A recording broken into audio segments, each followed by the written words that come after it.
आता दावा करण्यात आलाय की नीटचा पेपर पुन्हा फुटलाय।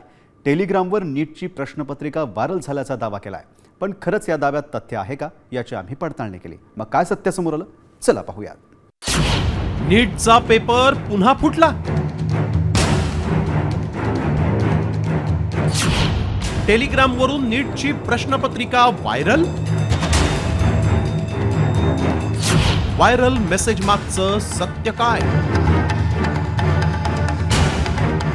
नीटचा पेपर पुन्हा फुटल्याचा दावा करणारा मेसेज व्हायरल होतोय। आधीच पेपर फुटल्यानं 22 लाख विद्यार्थ्यांचं नुकसान झालं, त्यांना पुन्हा परीक्षा द्यावी लागते। त्यातच आता परत नीटचा पेपर फुटल्याचा दावा केल्यानं लाखो विद्यार्थी आणि त्यांच्या कुटुंबियांची चिंता वाढली आहे। प्रश्नपत्रिकेचा एक फोटो टेलिग्राम आणि इतर सोशल मीडिया प्लॅटफॉर्मवर वेगानं व्हायरल झालाय आणि त्या मेसेजमध्ये काय दावा करण्यात आलाय पहा। कावेरी असं लिहिलेलं नीट प्रश्नपत्रिकेचं एक पुस्तक दिसतंय। प्रूफ्स प्राइज नावाचा टेलिग्राम युजर दिसतोय। त्यामध्ये वेळ दिसत असून पुस्तिकेवरील 23 हा कोड आणि इंग्रजी भाषेमुळे अनेकांना ती खरी प्रश्नपत्रिका असल्याचा दावा करण्यात आलाय। नीट पेपर फुटी प्रकरण देशभरात गाजलं। त्यातच आता 21 तारखेला नीटची परीक्षा होणार आहे। यामुळे असे मेसेज व्हायरल केले जात आहेत।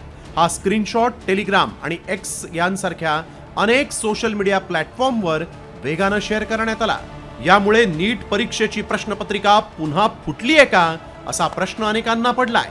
या पोस्टमुळे पुनर्परीक्षेची तयारी करणाऱ्या लाखो विद्यार्थ्यांमध्ये संभ्रम आणि तणाव निर्माण झालाय। त्यामुळे आमच्या व्हायरल सत्य टीमनं पडताळणी सुरू केली। व्हायरल झालेले फोटो कधीचे आहेत, नीट पेपरचे आहेत का याची आम्ही माहिती मिळवली। PIBनंही याबाबत माहिती दिली। त्यावेळी आमच्या पडताळणीत काय सत्य समोर आलं पहा। नीटचा पेपर फुटल्याचा टेलिग्रामवरील दावा खोटा। नीट पुनर्परीक्षेची प्रश्नपत्रिका फुटलेली नाही। पेपर फुटल्याचा दावा खोटा आणि दिशाभूल करणारा। व्हायरल प्रश्नपत्रिका नीट परीक्षेची नाही। कुठल्याही अफवांवर विश्वास ठेवू नका। सोशल मीडियावर कोणतीही संशयास्पद किंवा दिशाभूल करणारी पोस्ट आढळल्यास तिची सत्यता पडताळल्याशिवाय ती शेअर करू नका।